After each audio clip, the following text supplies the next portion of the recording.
Bonsoir à toutes et à tous et merci de nous rejoindre pour cette nouvelle édition. Voici les titres qui vous seront développés.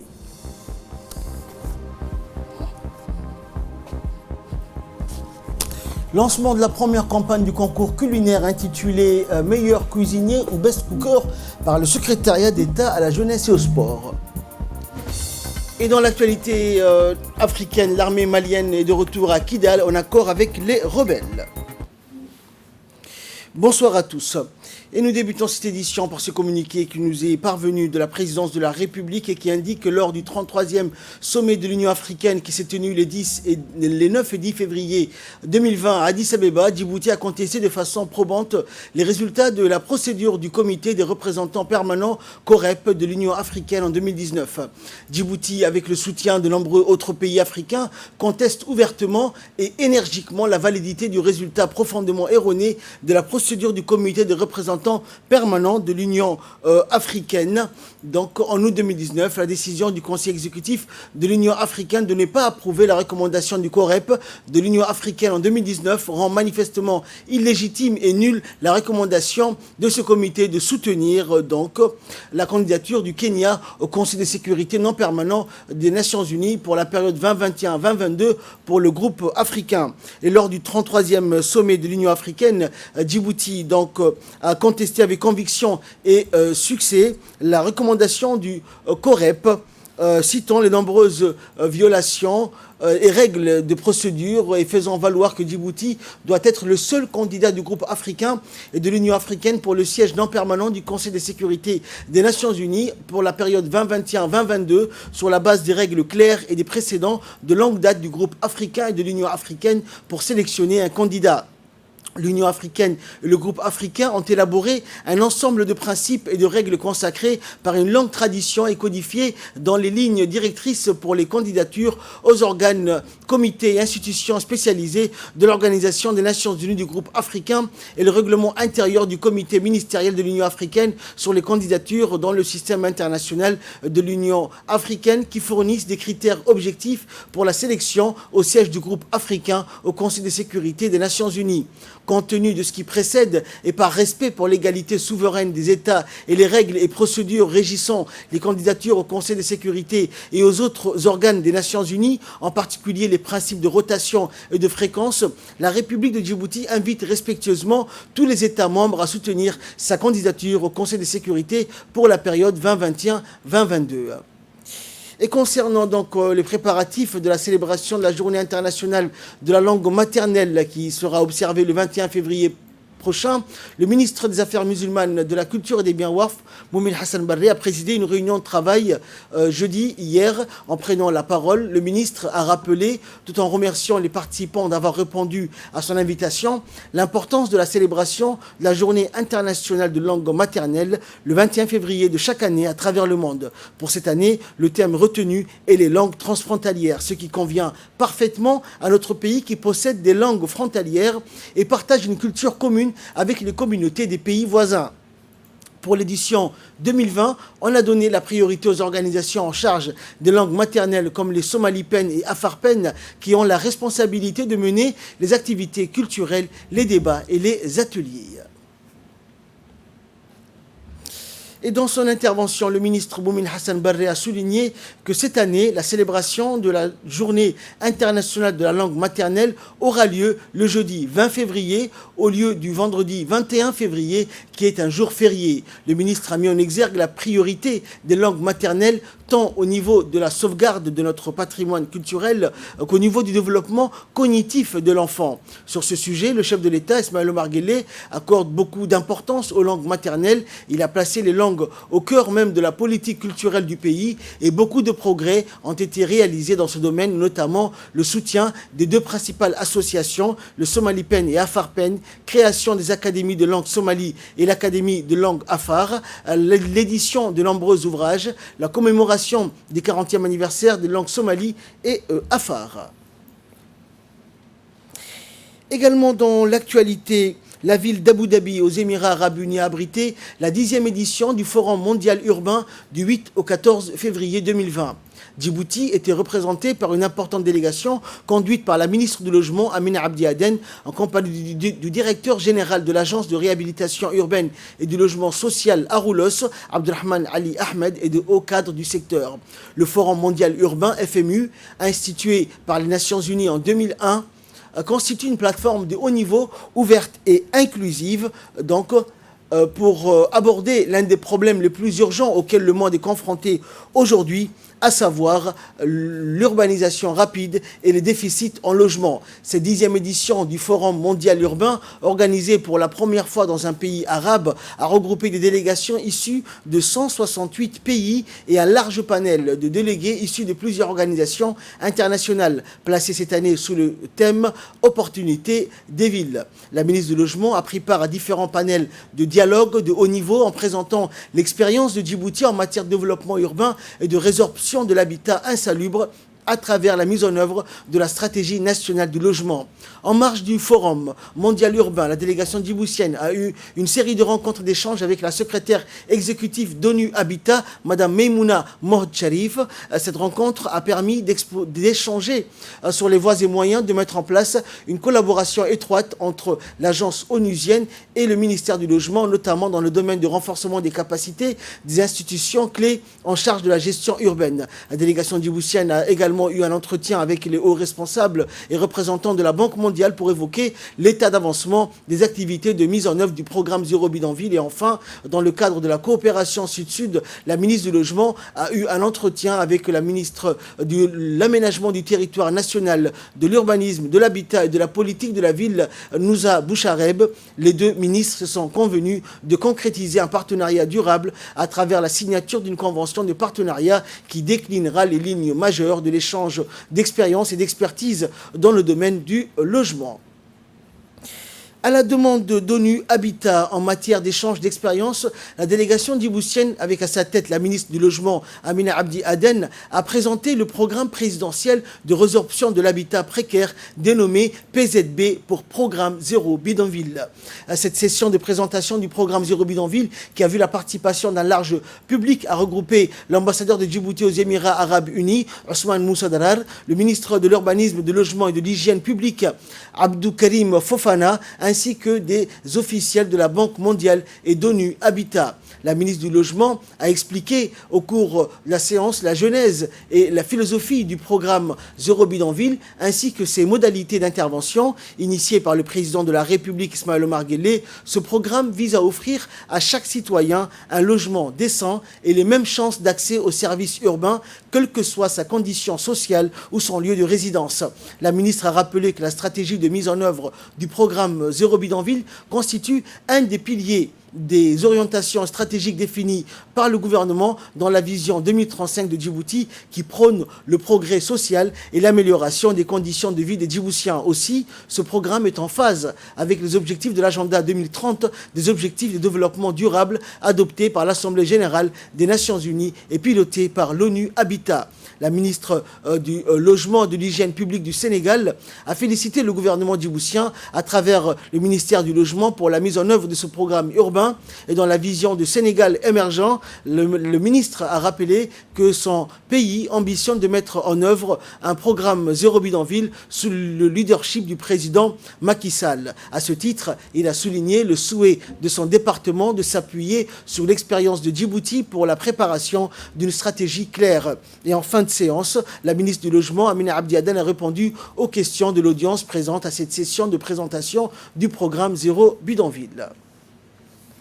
Dans le reste de l'actualité, le secrétariat d'État à la jeunesse et au sport, en collaboration avec le ministère de la Femme et de la Famille, l'UNFD et le programme des Nations Unies pour le développement, a lancé officiellement au CDC du quartier 7 la première campagne du concours culinaire intitulée Best Cooker ou meilleur cuisinier. Héritant d'un tirage au sort peu clément, les CDC de Ouahledaba et celui du quartier 2 se sont vus opposés avec des menus variés devant le jury hautement qualifié. Les deux équipes ont disposé chacune d'une heure de préparation et de 30 minutes pour réaliser un plat qu'elles feront ensuite déguster avant d'être notées est classée. La cérémonie a vu la participation du secrétaire d'État à la jeunesse et au sport, Hassan Mohamed Kamil, du ministre du Travail, Ismaël Ibrahim, du ministre du Budget, Abdelkarim Aden, de la vice-présidente de l'UNFD, Hassan Ahmed, de la secrétaire générale de l'UNFD, Fatouma Moussa, de la représentante du PNUD à Djibouti, Fatima Al-Sher, et des parlementaires ainsi que plusieurs cadres et responsables du secrétariat d'État et les sages du quartier. Une initiative inédite et forte, louable, qui permettra à nos jeunes non seulement de s'affirmer dans ce domaine jusqu'ici peu exploré, mais aussi et surtout d'en faire un métier d'avenir. S'en est réjoui le secrétaire d'État à la jeunesse et au sport devant un parterre d'invités. Pour rappel, la première édition du Best Cooker lancée se produira chaque jeudi jusqu'au mois de mars. Les prochaines équipes en lice sont le CDC d'Enguela et celui de Quartier 5. Écoutons pour plus de précisions concernant ce concours du meilleur cuisinier les explications du secrétaire d'État à la jeunesse et au sport. Au Quartier 7 pour le lancement du concours Best Cooker.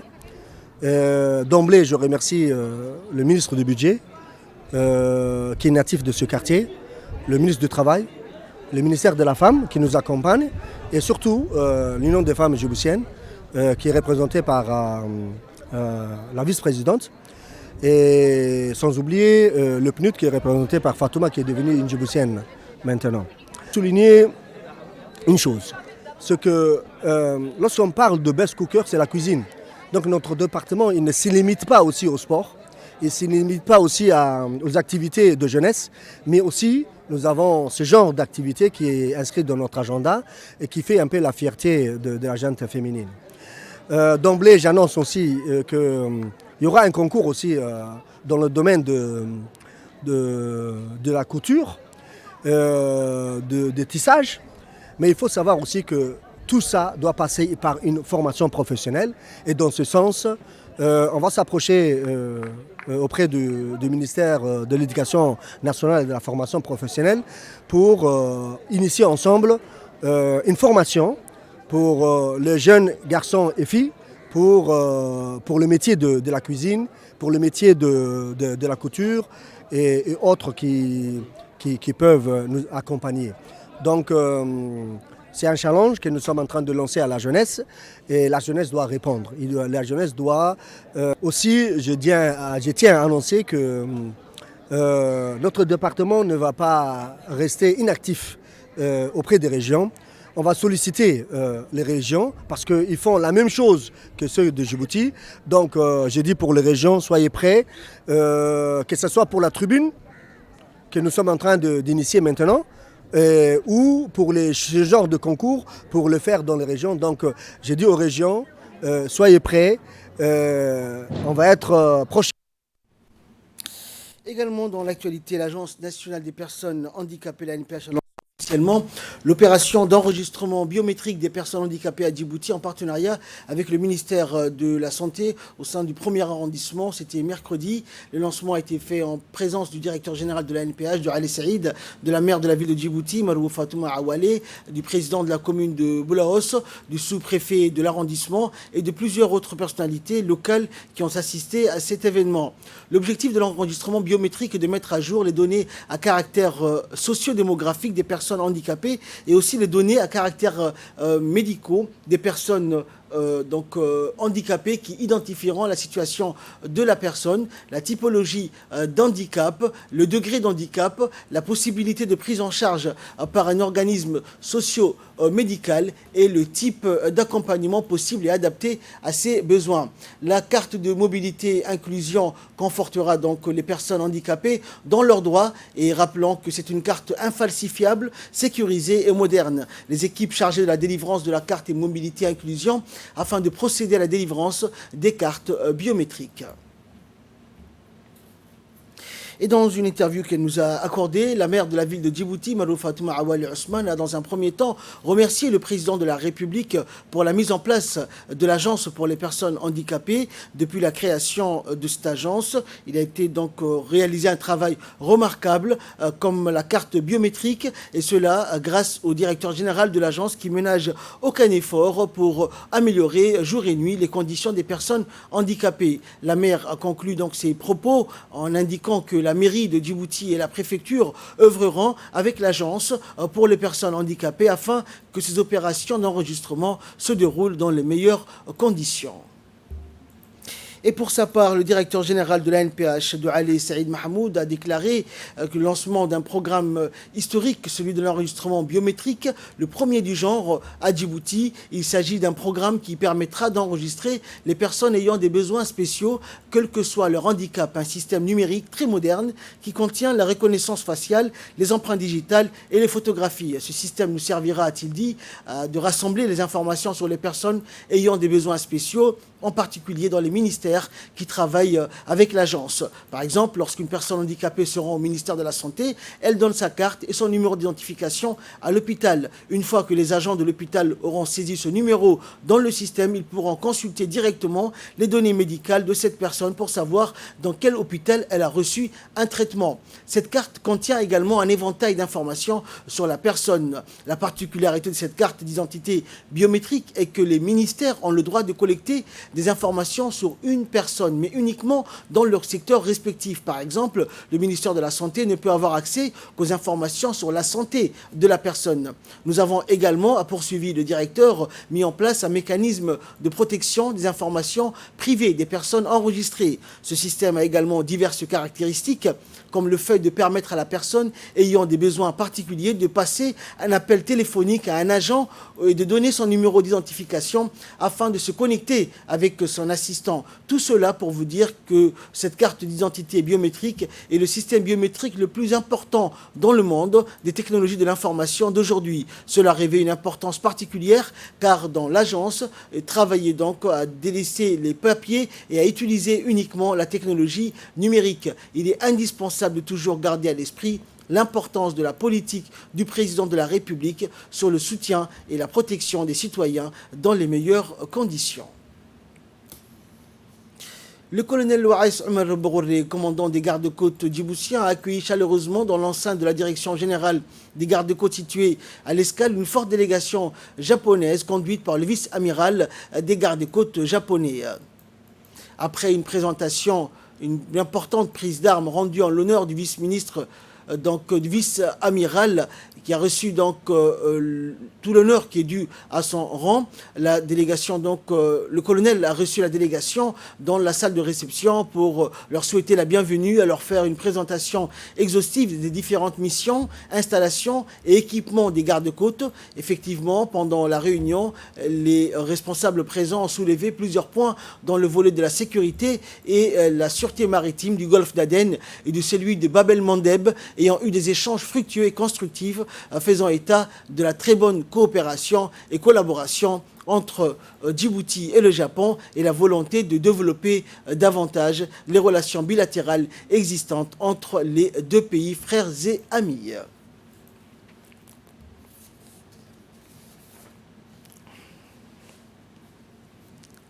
Et enfin, pour clore l'actualité nationale, direction Obok, poursuivant sa tournée portant sur le rapprochement de l'administration aux administrés, le préfet de la région d'Obok, Abdelmalik Mohamed Banoïta, s'est rendu dans la journée de lundi dans la localité de la sous-préfecture de Khorangar, à savoir les villages de Ulma, Souali et Lahassa.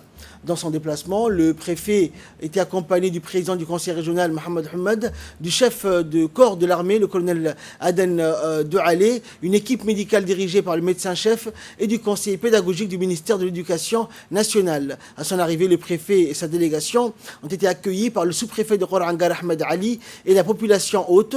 Et après l'accueil, le préfet a effectué des visites de terrain, à savoir les écoles de Ulma, de Lahassa, de la sous-préfecture de Khorangar. Par la suite, des échanges fructueux ont eu lieu entre les deux parties. Au même moment, des cartes d'identité produites ont été distribuées et l'équipe médicale a prodigué à des soins de qualité allant des soins jusqu'aux vaccinations. Et à l'issue de la réunion avec les habitants du village, il a été décidé d'améliorer la collaboration et de mettre en place un mécanisme de priorisation des besoins dans le but d'améliorer leurs conditions de vie et réduire leur vulnérabilité. Il est ainsi question d'agir avec abnégation et efficacité afin que les actions trouvent un écho favorable dans le développement communautaire. Et enfin, c'était dans les titres de l'actualité internationale, l'armée malienne de retour à Kidal en accord avec les rebelles. C'est une avancée majeure, présentée comme un symbole de la réconciliation au Mali. Une colonne de 300 hommes de l'armée malienne est entrée dans Kidal, la ville du nord du pays. L'armée n'y avait plus mis les pieds depuis mai 2014. La ville était depuis cette époque contrôlée par d'anciens groupes armés rebelles à dominant Touareg. Le retour des forces régulières à Kidal est le fruit d'un accord de paix qui prévoit un partage du pouvoir entre armées et ex-rebelles dont l'objectif est aussi de lutter contre les djihadistes. Les séparatistes de Kidal avaient été accusés par les pays voisins, frappés eux aussi par l'État islamique, de laisser les terroristes utiliser Kidal comme base arrière. Le trajet pour rejoindre Kidal depuis Gao, à 200 km, a pris donc 3 jours entre peur des mines et des embuscades. Le Mali est confronté depuis 2012 aux insurrections indépendantistes, djihadistes et aux violences intercommunautaires qui ont fait des milliers de morts et de centaines de milliers de déplacés. Partie du nord du pays, les violences se sont propagées au centre et aux pays voisins, le Burkina Faso et le Niger. C'est tout pour cette édition. Merci pour votre très aimable attention. Excellent week-end sur Télé Djibouti.